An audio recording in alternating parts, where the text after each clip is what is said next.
الملك القدوس السلام المؤمن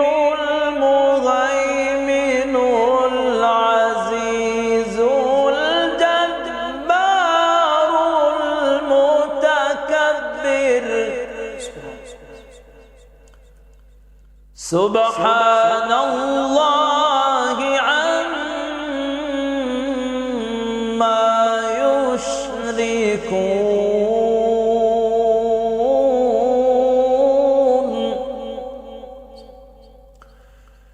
هو الله الخالق البارئ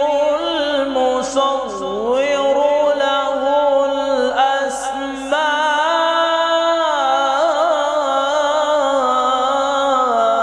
الحسنى يسبح له ما في السماوات والأرض وهو العزيز الحكيم صدق الله العظيم।